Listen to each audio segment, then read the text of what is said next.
Hello, welcome back. आपको अभी पिछले क्लास में मैंने आपको बता दिया था कि एनसीईआरटी हमने एक्चुअली लाइन बाय लाइन पढ़ा था। पूरा एवरेज वेलोसिटी क्या है, एवरेज स्पीड क्या है, इरीद और इंस्टेंटेनियस वेलोसिटी और इंस्टेंटेनियस स्पीड क्या है। पर ये बहुत लॉन्ग, बहुत बड़ा ये पैराग्राफ था। सब जो हमने पढ़ा था उसका एक कंक्लूजन होना बहुत ज़रूरी है। तो ये जो क्लासेज है उसमें आप कॉपी पेन लेके बैठ जाइए, ठीक है। आपको एक एक पॉइंट्स में नोट करा दूंगा जो पिछले 2 क्लास में हमने पढ़ा है, ठीक है। और थोड़ा सा ये जो नोट्स होगा वो डिटेल में होगा, जो आपको जितने भी और क्वेश्चंस भी हम कराएंगे तो ये एक तरह से आपके पास में रिटेन रहना चाहिए, ऐसा कुछ हो गया, ठीक है। तो सबसे पहले हमने देखा था स्पीड, जो सबसे पहला पैरामीटर हमने देखा था और वो था स्पीड। तो सबसे पहले हमें स्पीड आ गया, ठीक है। अब स्पीड में कहते किसे है, तो rate of distance covered with time is called speed.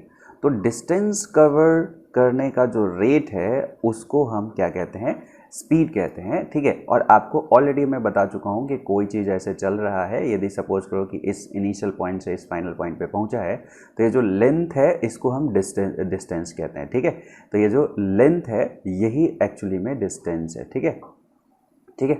और उसी डिस्टेंस के कवर करने का रेट, मतलब इस लेंथ को सपोज करो मैं एस यदि रिप्रेजेंट कर दूं और एल रिप्रेजेंट कर दूं, डिपेंडिंग अपॉन बुक और टेक्स्ट बुक अपना ये सिंबल चेंज हो सकता है। तो इसका जो लेंथ कवर करने का रेट मतलब D L by D T, ऐसा कर सकते हो कि ये स्पीड होता है, ठीक है। ये exactly D L by D T लिखे या एक D L by D T ऐसा लिखे, एक जैसे इन्फाइनेटली स्मॉल लेंथ में चेंजिंग, मतलब जो लेंथ में चेंजिंग नहीं है, एक एप्रेसिबल अमाउंट है, तो ऐसे भी लिख सकते हैं, ठीक है। इसको 2 सिंबल को अलग अलग नाम देते हैं जो हम अभी अब देख लेंगे। बस हमें रेट चाहिए किसी भी फॉर्मेट पे। ये स्केलर क्वांटिटी होता है, ठीक है। इसमें डायरेक्शन नहीं होता, मतलब कोई डायरेक्शन नहीं होता, ठीक है। तो इसमें नो डायरेक्शन, कोई डायरेक्शन नहीं होता। इसका डायमेंशन देखेंगे तो m0 l1 t-1 obviously metre पर सेकेंड में होता है, तो डायमेंशन ये होगा। यूनिट इसका मीटर पर सेकेंड होगा। सीजीएस में हम सेंटीमीटर पर सेकेंड कर सकते हैं, तो सिंपल है। अब आते हैं टाइप ऑफ स्पीड क्या है। जितने भी डिफरेंट टर्म यूज करते हो आप स्पीड के कॉरस्पॉन्डिंग, वो हम यहाँ पे एक जगह कर लेंगे। जैसे सबसे पहला है यूनिफॉर्म स्पीड। यूनिफॉर्म स्पीड का मतलब क्या होता है? यूनिफॉर्म मतलब यदि सपोज करो कि इस बाइकर को देखो जो आगे की तरफ जा रहा है, ठीक है। और यदि हमने इक्वल इंटरवल ऑफ टाइम लिया, मतलब हर 1 सेकेंड में इसने जो डिस्टेंस ट्रेवल किया है उसको मेजर किया और देखा कि वो इक्वल आते जा रहा है, वो हर 1 सेकेंड में जो डिस्टेंस ट्रेवल है वो इक्वल है, तो हम कहेंगे कि वो यूनिफॉर्म स्पीड से जा रहा है। सिंपल सी बात हो गई, ठीक है। तो उसको आप नोट करके लिख सकते हो कि when particle covers equal distance in equal interval of time no matter how small the interval. ऐसे जरूरी नहीं कि 1 सेकेंड लिया तो 1 सेकेंड ही होना चाहिए, ये 0.5 सेकेंड का भी इंटरवल ले सकते थे। तो हर 0.5 सेकेंड में ये 2.5 मीटर चलता है, 2.5 मीटर चलता है, तो इक्वल। तो डजेंट मैटर कि ये इंटरवल कितना छोटा है या कितना बड़ा है, यदि इक्वल इंटरवल ऑफ टाइम में इक्वल डिस्टेंस इसने ट्रेवल किया है तो हम उसे कहेंगे uniform speed. Then it is said to be moving with uniform speed, हम इसको कहेंगे कि यूनिफॉर्म स्पीड में चल रहा है, ठीक है। और ऑब्वियस सी बात है, यदि हर 1 सेकेंड में 5 मीटर चल रहा है, तो मैं यदि इक्वल इंटरवल 2 सेकेंड का ले लूँ तो हर 2 सेकेंड में 10 मीटर चल रहा है ना। आप उसको कम करोगे, 0.5 सेकेंड में देखोगे तो 2.5 मीटर चल रहा है ना। तो वो इंटरवल कुछ भी हो सकता है, लेकिन हर इंटरवल में इक्वल डिस्टेंस ट्रेवल करेगा। तो उसी तरह से दूसरा टाइप आपके पास हो सकता है नॉन यूनिफॉर्म या वेरिएबल स्पीड, ठीक है। अक्सर कभी कभी जैसे स्पीड को यदि v हमने रिप्रेजेंट किया तो ऐसे करके दे दिया जाएगा, जो वेरिएबल स्पीड होगा, ये सिंबल भी यूज करते हैं, ठीक है। इसमें सिंपल सी बात हो गया कि यदि उसी बाइकर को हम देखें और हमें ऐसा दिखता है कि इक्वल इंटरवल ऑफ टाइम में वो अनइक्वल डिस्टेंस ट्रेवल करता है, तो हम उसे कह देंगे कि ये क्या है, नॉन यूनिफॉर्म स्पीड है। जैसे यदि मैं इस केस में देखूं, इस बाइकर को देखो, तो यहाँ पे आपको दिखेगा क्या, आपको ये दिखेगा कि हर इक्वल इंटरवल, देखो 1 सेकेंड का इंटरवल लिया गया है, तो टाइम इंटरवल आप देख रहे हो कि हर समय में 1 सेकेंड का लिया गया है, मतलब इक्वल टाइम इंटरवल है। लेकिन उस टाइम इंटरवल में जो डिस्टेंस ट्रेवल्ड है वो अनइक्वल है। यहाँ पे 5 है, यहाँ पे 8 है, फिर ये 10 है, फिर 4 है, या फिर 6 है, फिर 7 है। मतलब इक्वल टाइम इंटरवल में इक्वल टाइम इंटरवल में अनइक्वल डिस्टेंस ट्रेवल कर रहा है तो हम उसे नॉन यूनिफॉर्म स्पीड और समटाइम वेरिएबल स्पीड भी हम कहते हैं। तो जब भी नॉन यूनिफॉर्म स्पीड होगा तो वेरिएबल स्पीड इसमें होगा। और ध्यान रहे कि स्पीड के जब हम स्पीड की चर्चा कर रहे हैं तो हमने डायरेक्शन के बारे में बात ही नहीं किया, डायरेक्शन को हम सोच ही नहीं रहे कि डायरेक्शन के साथ क्या हुआ। अच्छा, एक सवाल यदि मैं यहाँ पे करूँ कि यहाँ पे ये तो कहा कि हर इक्वल इंटरवल में अनइक्वल डिस्टेंस ट्रेवल किया है, अनइक्वल डिस्टेंस ट्रेवल किया है। सपोज करो मैं कहता हूँ कि यदि इस बाइकर का कुछ ट्रेंड, जो इसके मोशन का ट्रेंड ऐसा होता कि इसने इक्वल डिस्टेंस जो ट्रेवल किया है, इक्वल डिस्टेंस जो ट्रेवल किया है बट अनइक्वल, उसमें मतलब हर जगह पे 5 मीटर 5 मीटर 5 मीटर 5 मीटर, ठीक है, हर जगह पे ये 5 मीटर ही ऐसा दिख रहा है कि इक्वल है, लेकिन ये अनइक्वल टाइम में है। मतलब ये इसमें यदि सपोज करो कि 1 सेकेंड लगाया तो हो सकता है कि इसमें उसने 2 सेकेंड लगाया, इसमें फिर ये इसने 1.5 सेकेंड लगाया, ये 2.5 सेकेंड लगाया, ऐसे करके ये 3 सेकेंड लगाया। मतलब कहने का मतलब इक्वल डिस्टेंस ट्रेवल किया है अनइक्वल टाइम इंटरवल में, तो ये वेरिएबल स्पीड होगा, नॉन यूनिफॉर्म होगा, क्या होगा, नॉन यूनिफॉर्म कैटेगरी में ही रखेंगे। ठीक है, आपको ये चीज़ समझ में आना चाहिए, क्योंकि यदि हम इसके डेफिनेशन पे भी जाए कि अब 1 सेकेंड का ही हम ले, सपोज करो कि 1.5 में 5 मीटर चला है तो 1 में तो कुछ और ही चला होगा, 5 मीटर से कम ही चला होगा, तो इक्वल टाइम इंटरवल में अनइक्वल डिस्टेंस आ जाएगा। ठीक है, तो ये यदि इंटरवल अनइक्वल दिया और यदि ये इक्वल दे दिया जितना डिस्टेंस ट्रेवल किया, तब भी वो नॉन यूनिफॉर्म में ही आ जाएगा। ठीक है, तो ये सब वेरिएशंस को आप कैच कर सकते हो, क्योंकि फिजिक्स में हर तरह चीज़ों को सोचना रहता है, तो इसलिए हर तरह से चीज़ों को सोचो तो जाके आपको ये क्लियरिटी रहेगा। ठीक है, तो नॉन यूनिफॉर्म स्पीड हमें पता चल गया। अब हमारे पास में ये सब नोट्स करते आप जाइए, ताकि आपके जो कॉपी है उसमें ये चीज़ हो जाए कि जितना भी आपने 2 क्लास में पढ़ा है वो सब चीज़ नोट्स हो। ठीक है, तो आपका अपना हो जाएगा। तो इस जो भी अभी वीडियो लेक्चर देख रहे हो, ये एकदम बिल्कुल कॉपी पेन लेके बैठो, एक एक चीज़ को आप स्टॉप करके वीडियो और आप उसे लिखते रहो। नेक्स्ट में है एवरेज स्पीड। अभी तक हमने यूनिफॉर्म, नॉन यूनिफॉर्म या वेरिएबल स्पीड के बारे में देखा है। एवरेज स्पीड क्या होता है? तो ये कहता है कि the average speed of the particle for a given time interval या interval of time is defined as the ratio of distance travel to the time taken.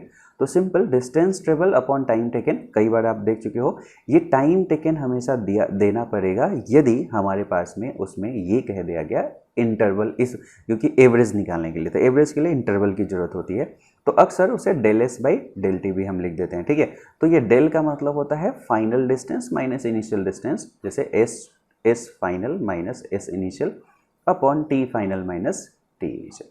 ठीक है, तो ये हमारे पास में डिस्टेंस कवर्ड कितना है वो हो जाता है एवरेज स्पीड।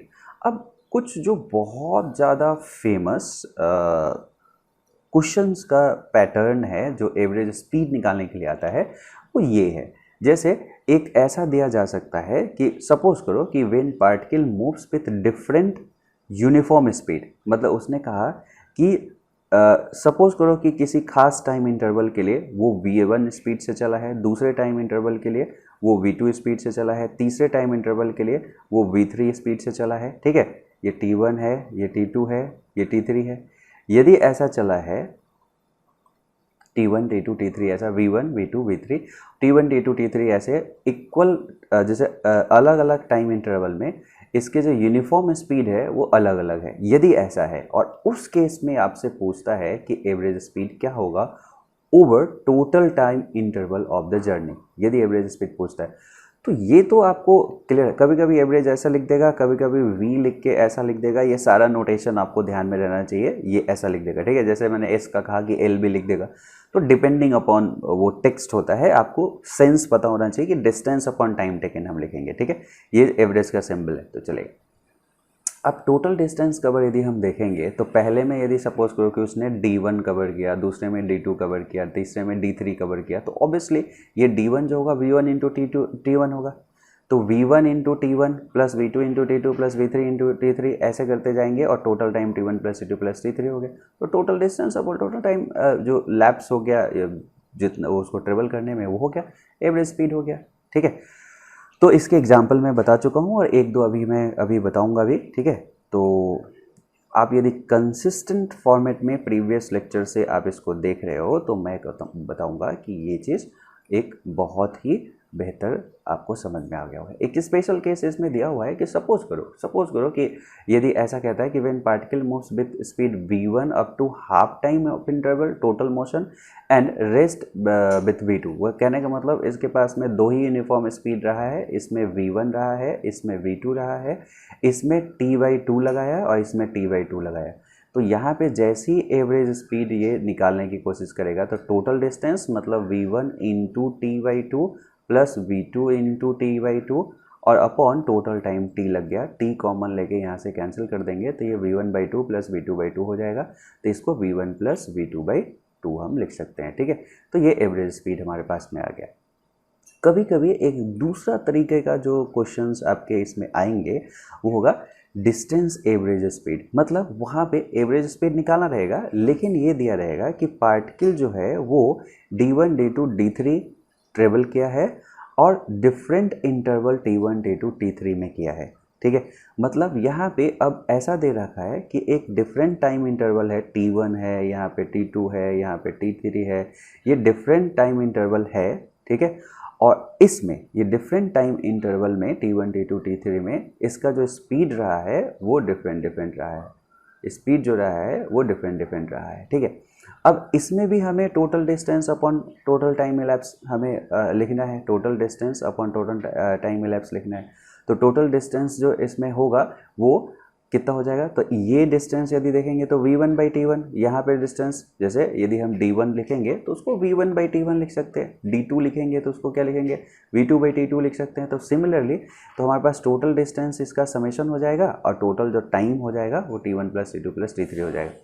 अब ऑब्वियस सी बात है कि इस केस में d1 d2 d3 अच्छा व्हेन पार्टिकल अच्छा तो d1 d2 d3 दिया हुआ था, d1 d2 d3 दिया हुआ था, सॉरी ये दिया हुआ था और ये आप v1 दिया हुआ था, टाइम नहीं दिया हुआ था। तो कॉरस्पॉन्डिंग टाइम हम इस रिलेशन से निकाल देंगे v1/d1 से। तो ये टोटल डिस्टेंस हो गया और d1/v1 d2/d2 d2/d3 ये टाइम हो गया, ऐसे बन जाएगा। तो सिंपल है। इसमें एक सिंपल क्वेश्चन क्या आ सकता है कि when particle moves the first half of the distance at speed v1 and second half of the distance at v2। मतलब पहले ही कह दिया कि एक यहाँ पे d/2 है और d/2 है, इसको v1 से चला, इसको v2 से चला, तो यहाँ पे हमें t1 चाहिए होगा, t2 चाहिए होगा। तो ये d/2 प्लस d/2 तो ये टोटल डिस्टेंस हो ही गया। टोटल टाइम t देखेंगे तो t निकालने के लिए हमें इसमें क्या करना पड़ेगा, d/v लिखना पड़ेगा। तो हम कह सकते हैं d/2 और v1 प्लस d/2 और v2 ऐसा कर देंगे तो हो जाएगा। इसको सॉल्व जब हम करेंगे तो ये आ जाएगा, ठीक है। सिमिलरली 3 है तो आप इसको ऐसा नहीं, इसको सॉल्व करने की ज़रूरत नहीं है, ना याद करने की इस एक्सप्रेशन की ज़रूरत है, उसी समय सॉल्व कर दो, ठीक है। जब आपको जनरल आता है तो जब जनरल आपको पता है तो आपको ये करने की स्पेशल केस को याद रखने की ज़रूरत नहीं है, ठीक है। तो सिंपली आप ये कर सकते हो, ये चीज़ कैसे निकाला गया है तो 2 के लिए आए या 3 के लिए आए डजेंट मैटर, आप उसी समय बना लोगे। कुछ क्वेश्चन मैंने असाइनमेंट में करा रखा है आप लोगों को, जो जो ग्रुप में जुड़े हुए हैं। आज भी मैं उस असाइनमेंट के कुछ क्वेश्चंस को लूँगा, ठीक है, उसको देखेंगे। अब स्पीड का नेक्स्ट फॉर्मेट और नेक्स्ट जो है वो इंस्टेंटेनियस स्पीड है, ठीक है। चौथा पार्ट जो टाइप है वो है इंस्टेंटेनियस स्पीड। इंस्टेंटेनियस स्पीड क्या होता है, it is the speed of particle at particular instant. एक इंस्टेंट पे उस खास टाइम पे कितना स्पीड है वो चीज़, जैसे कि आपका स्पीडोमीटर दिखाता है आपके स्कूटी का, उसको हम इंस्टेंटेनियस स्पीड कह सकते हैं। ये अभी 25 किलोमीटर पर आवर आ गया है, अभी 30 हो गया, अभी 40 आ गया, अभी इससे ज़्यादा नहीं जाना है तो 40 किलोमीटर पर आवर, ऐसे वो इंस्टेंटेनियस स्पीड हो गया।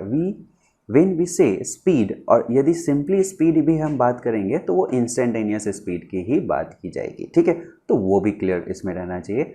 और जो एवरेज से यदि हम इसको रिलेशन देखने की कोशिश करें तो जो एवरेज स्पीड था उसमें limit del T tends to 0 कर देंगे तो उसको सिंबॉलिकली ds/dt लिखेंगे और वो इंस्टेंटेनियस स्पीड हो जाएगा, ठीक है। तो ये आपको 2-3 बार चर्चा हो चुका है, तो आपको ज़्यादा सोचने की ज़रूरत नहीं है, 2-3 बार ये चर्चा हो चुका है, इसको आप मेंशन कर लीजिए। और एक छोटे से क्वेश्चन ऐसे कर लेते हैं जस्ट कि हमें ये चीज़ें क्लियर कट हमारे दिमाग में आ जाए। जैसे इसने कहा कि if a car covers 2/5 of the total distance. अब देखो सपोज करो कि टोटल डिस्टेंस है d, टोटल डिस्टेंस है d, तो इसमें कहा कि 2/5 मतलब 2/5 टाइम्स ऑफ जो d है ऐसा of total distance with v1, इसको v1 स्पीड से इसने कवर किया था, ठीक है। फिर 3/5 of the distance with v2, और यहाँ पे 3/5 d जो है ये किया था v2 से, ठीक है। तो अब कह रहा है कि देन एवरेज स्पीड इज, तो सिंपली आप किसी भी उस पे नहीं जाओ, सिंपल डेफिनेशन पे जाओ कि जो एवरेज स्पीड जो होता है वो डिस्टेंस अपॉन टाइम होता है, ठीक है। Distance upon total time taken जो होगा वो होगा, मतलब डेल टी जिसको हम ऐसा लिखते हैं। तो सिंपली बताओ, यदि यहाँ से यहाँ तक का हम डिस्टेंस देखने की कोशिश करें तो 2/5d और 3/5d है, तो सिंपल करो 2/5d अब plus 3/5d upon total time की हमें बात यहाँ पे हो गई। तो टाइम कैसे निकालेंगे, सपोज करो कि यहाँ पे t1 निकालना है, तो सिंपल सी बात है कि 2/5d बाई v1 कर दोगे तो वो t1 निकल जाएगा। इसमें जितना टाइम लिया है इसको हम 3/5d अपॉन v2 कर दोगे तो यहाँ का टाइम मिल जाएगा। आपको यही t1 प्लस t2 यहाँ पे लिखना है। तो जब सिंप्लीफाई करो इसमें 1/5d को बाहर निकालो तो ये हो जाएगा 2 + 3, 2 + 3 5, तो ये d हो जाएगा। ऊपर का वैल्यू d हो गया, और नीचे यदि आप देखोगे तो ये हो जाएगा 2/5v1, 2d/5v1 प्लस 3d/5v2। इसको सॉल्व करोगे तो ये तो कैंसिल होकर ऊपर d बन जाएगा, और d यदि हम यहाँ पे देखेंगे नीचे यदि हम चाहे तो 1/5d को बाहर ले सकते हैं, तो 2/v1 प्लस 3/v2 नीचे बच जाएगा। d से d ये कैंसिल हो गया, 5 ऊपर जाएगा, तो 5 ऊपर हो गया, और नीचे एलसीएम यदि लोगे तो ये हो जाएगा v1 इंटू v2। v1 यदि हमारे पास है तो 2 times of v2 plus v2 है तो 3 टाइम्स ऑफ v1। इसको यदि हम इसको सॉल्व करते हैं तो 5 times of v1 v2 upon 2 times of v2 और 3 टाइम्स ऑफ v1, ये एवरेज स्पीड हो जाएगा, और आपका आंसर ये आ जाएगा, ठीक है। तो सिंपली जो जनरल मेथड दिया गया है उसको ध्यान रखो, कोई शॉर्टकट और ये सब चीज़ ज़्यादा ध्यान रखने की ज़रूरत नहीं है कि इस स्पेशल केस में ये होगा और ये होगा, ठीक है। तो ये क्वेश्चंस आपको समराइज कर दिया, ठीक है। तो एक तरह से आपने यहाँ पे देख लिया कि स्पीड के बारे में क्या है। अब दूसरा क्वेश्चंस आप तुरंत बना दोगे कि यदि इसमें कह दिया गया कि length of the particle is given, मतलब पाथ लेंथ जो है वो टी के स्क्वायर से ऐसे दिया गया है, तो स्पीड एट 4 सेकेंड पूछा गया। तो ऑब्वियसली यदि हम इसमें ds/dt कर दें तो वो स्पीड आ जाएगा, और वो इंस्टेंटेनियस स्पीड आ जाएगा, और इसको करोगे तो 2 टाइम्स ऑफ t होगा, this is the instantaneous speed. इसमें टाइम का जिस टाइम पे पूछा है वो वैल्यू रख दो तो हो जाएगा। तो v इसमें t = 4 सेकेंड पे पूछा था, तो 2 × 4 कर देंगे तो ये 8 मीटर पर सेकेंड हो जाएगा, दैट्स ऑल, ठीक है। तो बस एक क्विक इसमें व्यू देख लो कि हमने स्पीड के बारे में क्या देखा। सिंपल सा एक चीज़ देखा कि यहाँ पे स्पीड 4 तरह का होगा। एक यूनिफॉर्म स्पीड, जिसमें हमने देखा था कि हर इक्वल इंटरवल में इक्वल चल रहा है, इसलिए 5 मीटर पर सेकेंड, 5 मीटर पर सेकेंड, 5 मीटर पर सेकेंड सब में आ रहा था। नॉन यूनिफॉर्म स्पीड, जिसमें अनइक्वल डिस्टेंस चल रहा था इक्वल इंटरवल में, यहाँ पे 5/1 5 मीटर पर सेकेंड, यहाँ 8 मीटर पर सेकेंड, यहाँ 10 मीटर पर सेकेंड है, डिफरेंट उसमें दिख रहा है आपको, ठीक है। उसके बाद एवरेज स्पीड देखते हैं जो डिस्टेंस अपॉन टाइम ट्रिबल है, ठीक है। वो 2-3 केस में सबसे ज़्यादा इसके क्वेश्चन पूछे जाते हैं, वो हो गया। और इंस्टेंटेनियस स्पीड डेरिवेशन से होगा, क्लियर। तो मेरे ख्याल से ये चीज़ आपको बहुत क्रिस्टल क्लियर हो गया होगा। अब हमारे पास में होता है वेलोसिटी। तो हम वेलोसिटी के बारे में यहाँ पे देखेंगे कि वेलोसिटी क्या है और उसको हम कैसे निकालेंगे, ठीक है। तो वेलोसिटी की यदि हम बात करें, यहाँ पे वेलोसिटी की बात करें, तो वेलोसिटी एक तरह से कह सकते हैं कि स्पीड जो था, या आप कह सकते हैं कि मोशन का रेट हमें बताना है, लेकिन डायरेक्शन इसमें इन्वॉल्व हो जाएगा। इसलिए चेंज ऑफ पोजीशन, इसका जो rate of change of position मतलब rate of displacement with time is called the velocity. अब ऑब्वियस सी बात है कि चेंज इन पोजीशन जो होगा उसका एक अपना डायरेक्शन होगा, तो ये डायरेक्शन होगा, यह डिस्प्लेसमेंट का एक अपना डायरेक्शन होता है, तो ऑब्वियसली उसका जो रेट होगा वो भी आपके पास में क्या होगा, उसका भी एक डायरेक्शन होगा, ठीक है। तो उसको वेलोसिटी कहेंगे। तो तो ये एक वेक्टर क्वांटिटी हो गया सिंपली, ठीक है। डायमेंशन वही रहेगा जो स्पीड का है, ठीक है, मीटर पर सेकेंड, तो L⁻1 और T⁻⁻1, यूनिट वही मीटर पर सेकेंड हो जाएगा, और यदि हम इसको CGS में देखें तो सेंटीमीटर पर सेकेंड हो जाएगा। अब इसके टाइप को देखते हैं कि वेलोसिटी कितने तरह के हो सकता है। जैसे स्पीड 4 तरह के था। एक होगा यूनिफॉर्म वेलोसिटी। ध्यान रखना, यूनिफॉर्म वेलोसिटी यदि कह दिया तो ना उसका मैग्नीट्यूड चेंज होना चाहिए ना डायरेक्शन चेंज होना चाहिए, ठीक है, यदि कोई वेलोसिटी है तो particle is said to have uniform velocity if magnitudes as well as direction of its velocity remain same. तो मतलब कोई यदि यहाँ से इधर डायरेक्शन में स्टार्ट किया और सपोज करो कि ये 5 मीटर पर सेकेंड से स्टार्ट किया, तो इसी डायरेक्शन में ये मूव करता रहे 5 मीटर पर सेकेंड से, तो हम कहेंगे कि ये यूनिफॉर्म वेलोसिटी है। सपोज करो कि ये यहाँ जाके इधर ऐसे मुड़ जाती है, ठीक है, और ये 5 मीटर पर सेकेंड से ही जा रही है, तो मैग्नीट्यूड तो सेम रहा लेकिन डायरेक्शन चेंज हो गया, तो हम कहेंगे कि यूनिफॉर्म वेलोसिटी नहीं है। ना डायरेक्शन चेंज होना चाहिए और ना मैग्नीट्यूड चेंज होना चाहिए, ठीक है। यहाँ जाके यदि सपोज करो कि ये 5 मीटर पर सेकेंड थोड़ा सा ऐसे होके ये 5 मीटर पर सेकेंड है, तो मैग्नीट्यूड तो सेम है लेकिन इसने डायरेक्शन चेंज कर दिया, तो फिर से यूनिफॉर्म वेलोसिटी नहीं होगा, ठीक है। तो आप यदि मैं कहता हूँ कि एक ऑब्जेक्ट यूनिफॉर्म वेलोसिटी से मूव कर रही है, तो डेफिनेटली वो स्ट्रेट लाइन मोशन होगा और यूनिडायरेक्शनल होगा, एक डायरेक्शन में और स्ट्रेट लाइन मोशन होगा, एक स्ट्रेट लाइन में वो जा रहा होगा, ये डेफिनेट होगा यदि यूनिफॉर्म वेलोसिटी है तो इसका मतलब this is possible only when the particle moves in a same straight line without reversing its direction, ठीक है। तो ये भी दूसरा इंपॉर्टेंट पॉइंट हो गया, ये यूनिफॉर्म वेलोसिटी का हो गया। अब यदि हम नॉन यूनिफॉर्म वेलोसिटी की बात करें, a particle is said to have non uniform velocity if either of the magnitude or direction of the velocity changes or both changes. इसमें से कोई भी चीज़ चेंज हो गया, मतलब वो 5 मीटर पर सेकेंड से ऐसे चल रही थी, वहाँ से यदि 10 मीटर पर सेकेंड हुआ तो भी उसको हम नॉन यूनिफॉर्म वेलोसिटी कहेंगे। यदि 5 से ही चल रही थी और इसने डायरेक्शन चेंज कर दिया, 5 से यहाँ आके ये भी 5 मीटर पर सेकेंड, ये भी 5 मीटर पर सेकेंड, डायरेक्शन चेंज कर दिया तो भी नॉन यूनिफॉर्म वेलोसिटी, दोनों चेंज कर दिया तो भी नॉन यूनिफॉर्म वेलोसिटी, ठीक है। तो नॉन यूनिफॉर्म वेलोसिटी जहाँ पर भी होगा वहाँ पे वेलोसिटी चेंज होगा, क्योंकि वेक्टर है वेलोसिटी, और वेक्टर चेंज होने का हमारे पास 3 तरीका होता है, या तो मैग्नीट्यूड में चेंज हो जाए, या तो डायरेक्शन में चेंज हो जाए, या तो दोनों में चेंज हो जाए, ठीक है। अब बारी आती है एवरेज वेलोसिटी की। अब एवरेज वेलोसिटी यदि हम देखेंगे तो ऑब्वियसली एक टाइम इंटरवल में देखेंगे कि एवरेज वेलोसिटी कितना है। तो it is defined as the ratio of displacement to the time taken by the body. मतलब एवरेज वेलोसिटी जो है वो डिस्प्लेसमेंट अपॉन टाइम टेकन हो जाएगा, ठीक है। और अक्सर जो डिस्प्लेसमेंट होता है उसे डेल आर से रिप्रेजेंट कर दिया जाता है। चेंज इन पोजीशन को हमेशा डिस्प्लेसमेंट कहते हैं, तो इस वजह से यहाँ पे डिस्प्लेसमेंट का जो सिंबल है वो आर से स्टैंडर्ड तरीके से है, आप इसे एस कह लो, आगे जाके सिंबल डिफरेंट टेक्स्ट में अलग हो, डजेंट मैटर। ध्यान ये रखना है कि वो डिस्प्लेसमेंट है या चेंज इन पोजीशन है, और इसको आप चेंज इन पोजीशन भी कह सकते हो, क्योंकि change in position he displacement होता है। यदि कोई एक ऑब्जेक्ट है ऐसे ऐसे यहाँ पे आई है इस बात को करते हुए, तो ये इनिशियल था और ये फाइनल पोजीशन था, तो डेफिनेटली ये जो पोर्शन हो जाएगा ये डिस्प्लेसमेंट हो जाएगा।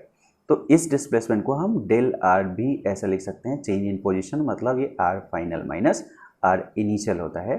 तो final position minus initial position, जैसे ऑब्वियस सी बात है कि यदि पोजीशन देखना है तो आपको कोऑर्डिनेट लिखना पड़ेगा, तो ये वाला पोर्शन जो था वो इनिशियल पोजीशन था और ये जो पोर्शन है वो फाइनल पोजीशन है। तो ऑब्वियसली यदि डेल आर, जिसको डिस्प्लेसमेंट वेक्टर कह रहे हैं, ठीक है, जिसको हम डिस्प्लेसमेंट वेक्टर कह रहे हैं, तो ये जो डेल आर हो जाएगा वो आर एफ माइनस आर, ये जो फाइनल पॉइंट को मिला है इसको आर एफ कह दिया गया है, इसको आर आई कह दिया गया है, और इन दो वेक्टर का डिफरेंस जो होगा वही आपका डिस्प्लेसमेंट होगा। तो उसका एक प्रॉपर डायरेक्शन भी होगा, एक प्रॉपर मैग्नीट्यूड भी होगा, ठीक है।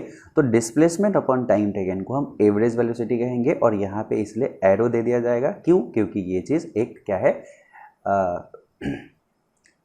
वेक्टर क्वांटिटी है, ठीक है।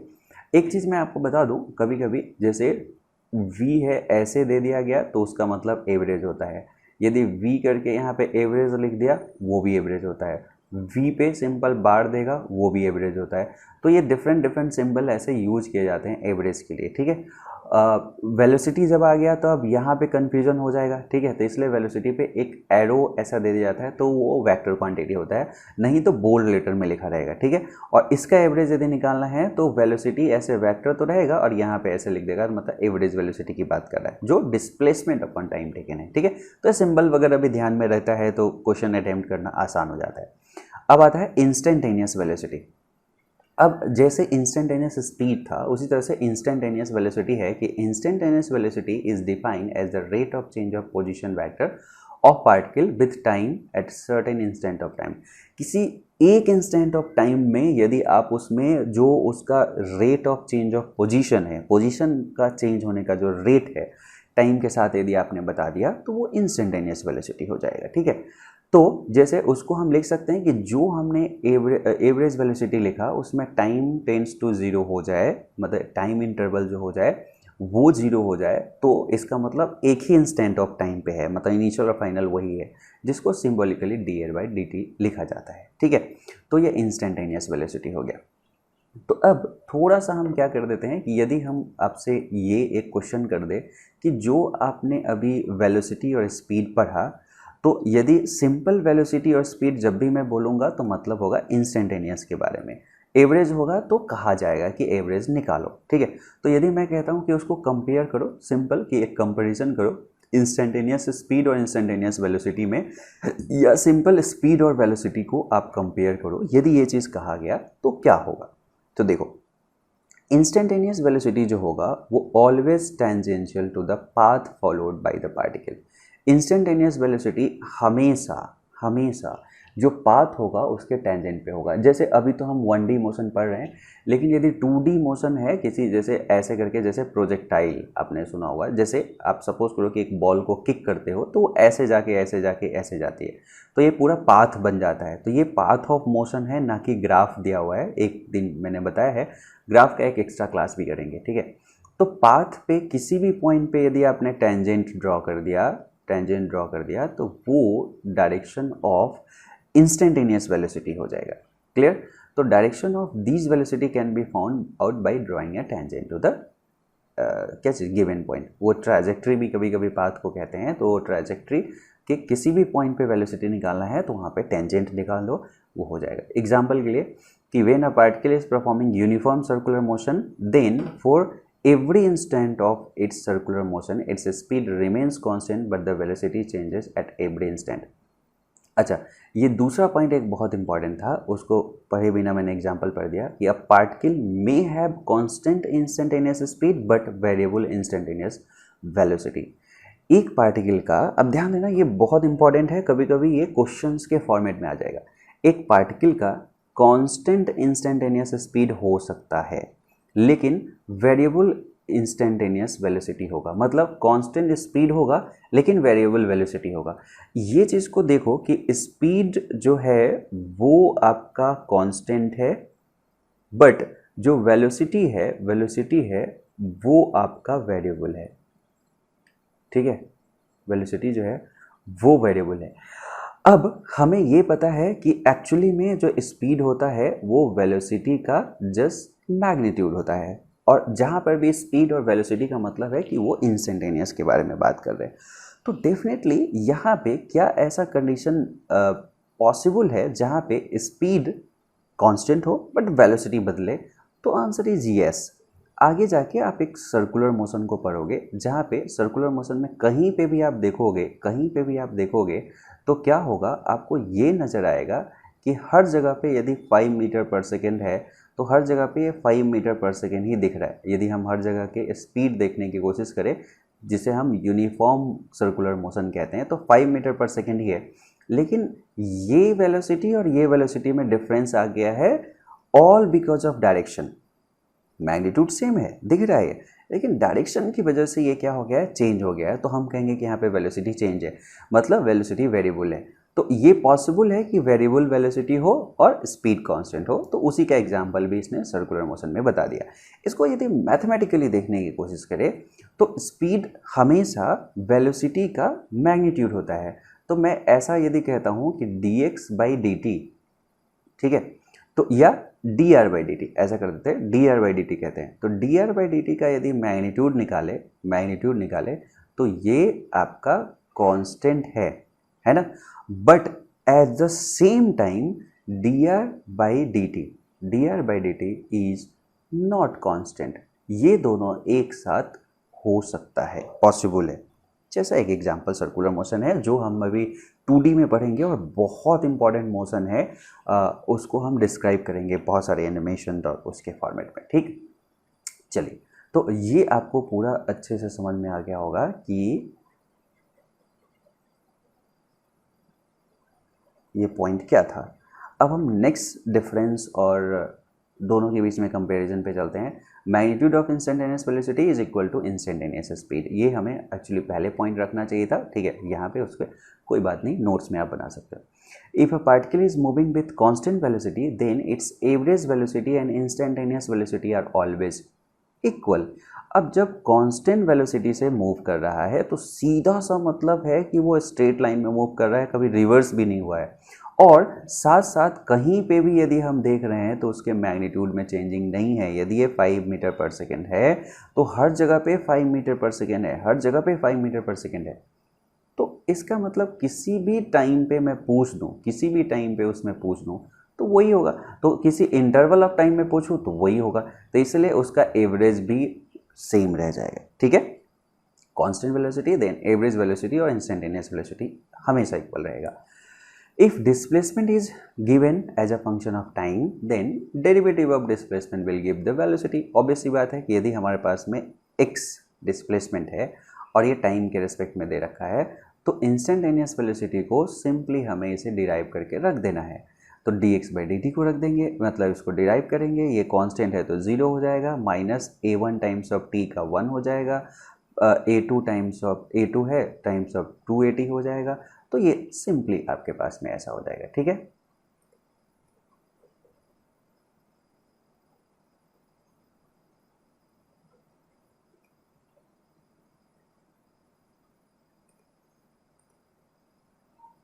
For the given value of t, we can find out the instantaneous velocity. Given value of t, we can find out the instantaneous velocity. ठीक है। अब टाइम जैसे जैसे दिया रहेगा हम उस टाइम पे इंस्टेंटेनियस वेलोसिटी को निकाल सकते हैं। जैसे फॉर एग्जांपल यदि t इक्वल टू 0 पे पूछता है तो ये टर्म ही 0 हो जाएगा, वेलोसिटी माइनस a1 के बराबर हो जाएगा। और यदि स्पीड की बात कहा तो a1 के बराबर हो जाएगा, क्योंकि उसको डायरेक्शन से मतलब नहीं है, सिर्फ मैग्नीट्यूड से मतलब है, ठीक है। अब उसी तरह से यदि मैं कहता हूँ कि कंपेयर करो एवरेज स्पीड और एवरेज वेलोसिटी में, ठीक है। अभी हमने स्पीड और वेलोसिटी को कंपेयर किया था, मतलब इंस्टेंटेनियस पैरामीटर को कंपेयर किया था। अब हम कंपेयर करने जा रहे हैं एवरेज स्पीड और एवरेज वेलोसिटी को, ठीक है। तो देखो, ऑब्वियस सी बात है, एवरेज स्पीड एक स्केलर क्वांटिटी है बट एवरेज वेलोसिटी एक वेक्टर क्वांटिटी है। लेकिन दोनों का यूनिट क्या है, मीटर पर सेकेंड है। दोनों का डायमेंशन जो है ये सेम है। पहला पॉइंट क्लियर है। एवरेज स्पीड और velocity depends on time interval over which it is defined. Obvious सी बात है कि टाइम इंटरवल यदि दिया रहेगा और वो अलग अलग है तो उसके अनुसार से एवरेज अलग अलग हो सकता है, ठीक है। तो ये टाइम इंटरवल पर डिपेंड करेगा। नेक्स्ट में, for a given time interval average velocity is single valued while average speed can have many valued depending on path followed. कहा कि एक गिवन टाइम इंटरवल में एवरेज वेलोसिटी जो होगा वो एक सिंगल वैल्यू होगा, क्योंकि एक गिवन टाइम इंटरवल में जो position change, while average speed जो होगा वो can have many value depending on path followed. कहने का मतलब, सपोज करो कि एक खास टाइम इंटरवल में इस पॉइंट से इस पॉइंट पे हमें जाना है। ये मैंने फिक्स कर दिया कि इसमें आपको इस केस में यहाँ से यहीं तक जाना है, डिस्प्लेसमेंट फिक्स, और एक टाइम भी फिक्स कर दिया। अब पाथ यदि अलग अलग फॉलो करके यहाँ पे ऐसे जाते हो तो क्या होगा, सेम टाइम इंटरवल, लेंथ अलग अलग हो गया, लेकिन ये चीज़ आपका फिक्स हो गया। तो वहाँ पे एवरेज वेलोसिटी कांस्टेंट हो गया, एक ही रह गया, लेकिन एवरेज जो स्पीड है वो बदल सकता है एक सेम टाइम इंटरवल में, ठीक है।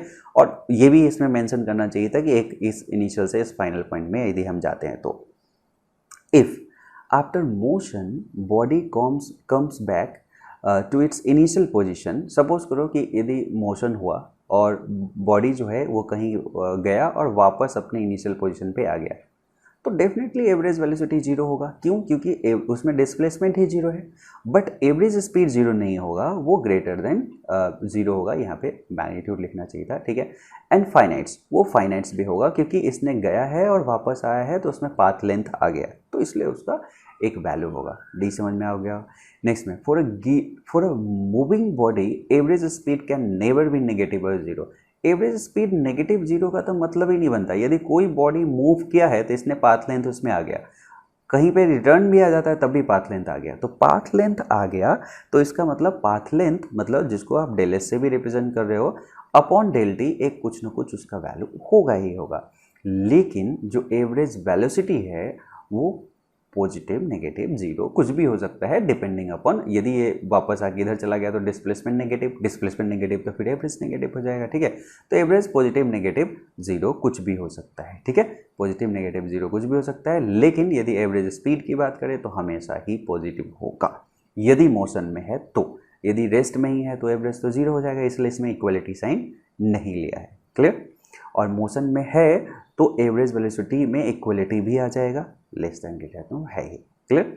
तो ये आपका समराइज रहा पिछले 2 क्लासेस जो भी हमने पढ़ा है उसका।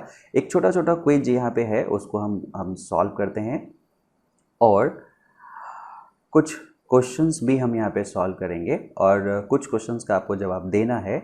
मेरे ख्याल से आप कमेंट में इसका आंसर लिखें तो ज़्यादा अच्छा रहेगा। जैसे पहला क्विज है कि इसमें सबसे पहले ये चीज़ इसमें बताना है कि corresponding to following position time graph can you tell me whether the object is in motion और रेस्ट।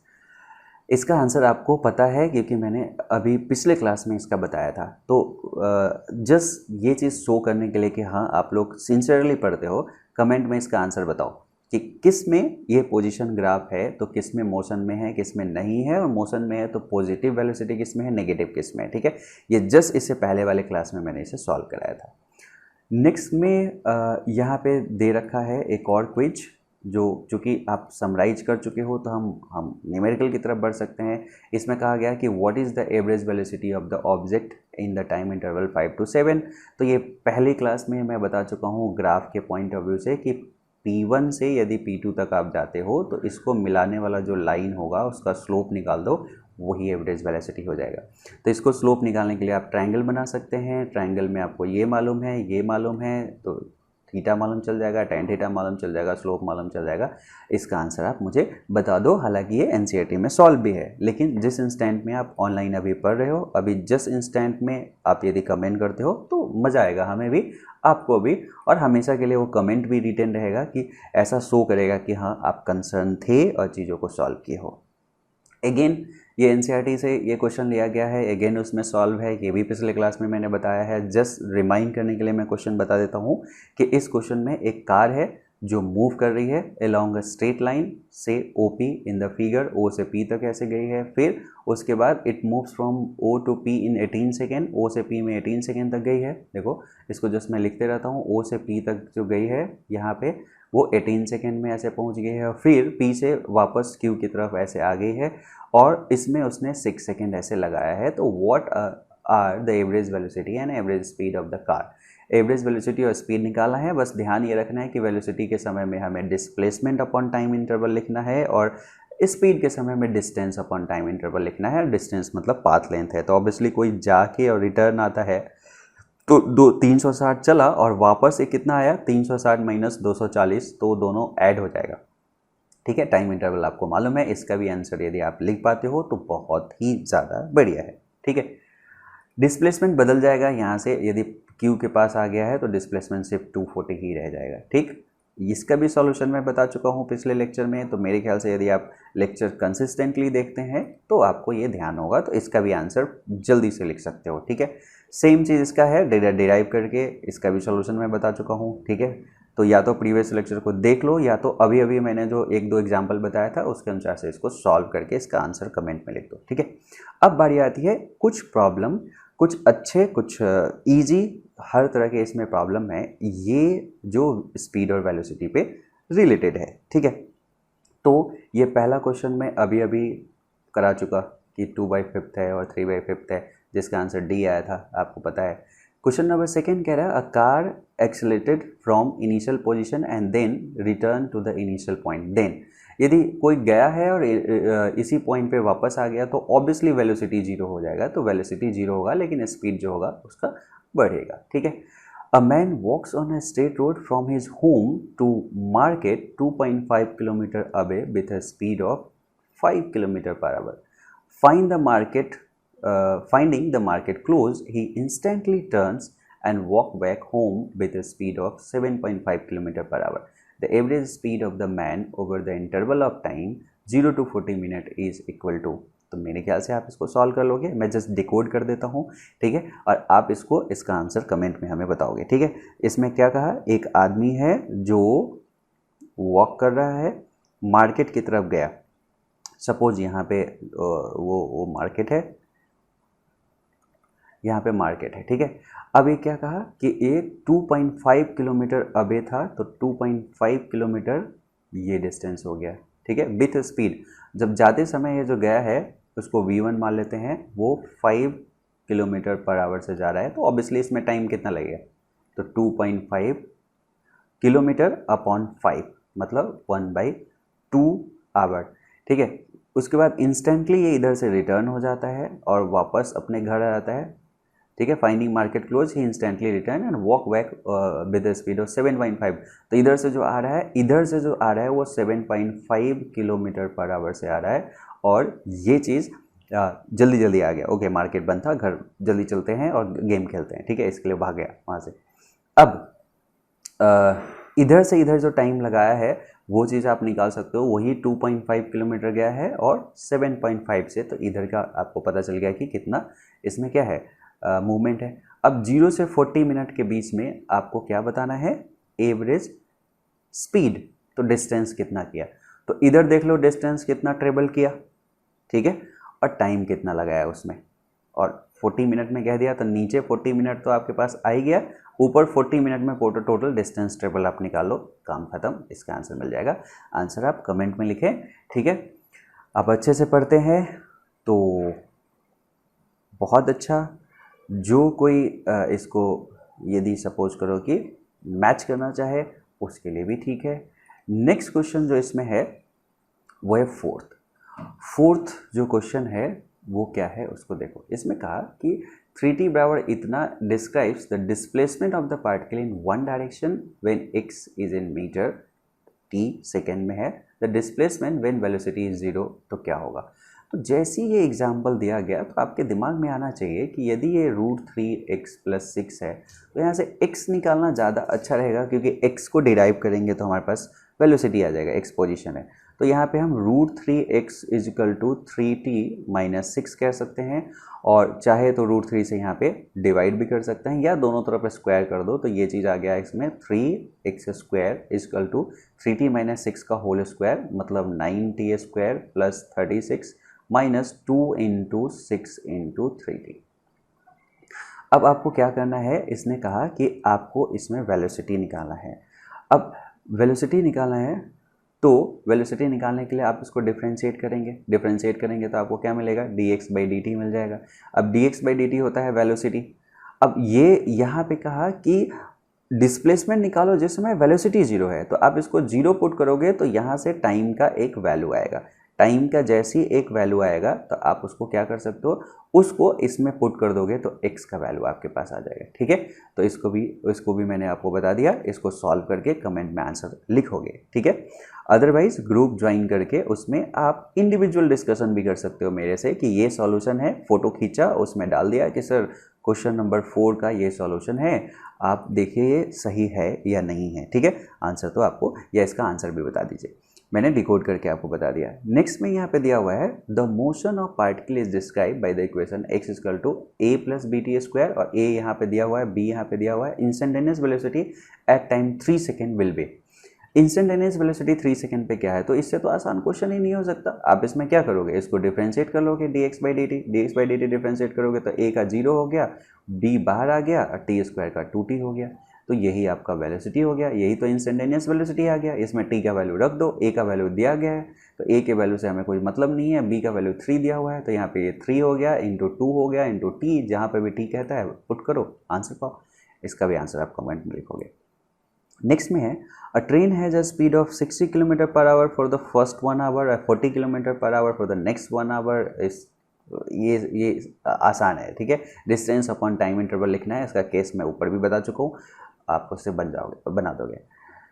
V1 से किया है, रेस्ट ऑफ V2 से किया है, एवरेज स्पीड कैसा होगा ये भी आप निकाल सकते हो। Car moving on a straight road cover 1/3 of the distance with 20 kilometre per our and rest 60 kilometre per our, average speed. ये सारे चीज़ आप कर चुके हो। तो मेरा रिक्वेस्ट ये है कि अभी आप क्या करो, अभी जिस समय आप ये लेक्चर देख रहे हो चीज़ों को सॉल्व करो और क्या करो, इसका आंसर कमेंट में लिखो, ठीक है। सब दिन के लिए वो कमेंट में भी रहेगा, हो सकता है दूसरे के लिए हेल्प भी हो जाए और आपको कंफर्मेशन भी हो जाएगा कि हाँ इसका आंसर है या नहीं है, मैं वो कमेंट कर दूंगा, ठीक है। बाकी तो इसको स्प्रेड करना ही है, जैसा मैं कहता हूँ अपने क्लासमेट्स वगैरह को सबको दिखाओ। हर रोज़ ये लेक्चर एक लगभग अपलोड होता है, फ्रिक्वेंसी है, कभी कभी थोड़ा सा डिले हो सकता है, लेकिन मोस्टली ऐसा होता है कि हर रोज़ 1 बजे एक लेक्चर 11th फिजिक्स का अपलोड होता है, ठीक है। तो हम नेक्स्ट लेक्चर में मिलेंगे जहाँ पे हम नेक्स्ट में जो हमारा एक्सेलेरेशन था तो एक्सेलेरेशन को लाइन बाय लाइन पढ़ लेंगे, ठीक है। और फिर उसका हम जो नोट्स बनाना होता है वो नोट्स बना लेंगे, तब जाके हमारे पास में एक पोर्शन ये एक्सेलेरेशन ये अच्छा खासा पार्ट है ये कंप्लीट हो जाएगा। उसके बाद इक्वेशन ऑफ मोशन पे हम चलेंगे, ठीक है। तो नेक्स्ट क्लास में हम मिलते हैं, तब तक के लिए बाय बाय। आप पढ़ाई को खूब एंजॉय करो, तो और पढ़ाई को जितना एंजॉय करोगे उतना ही ये पढ़ाई लिखाई आपको हेल्प करेगा। Okay, bye bye.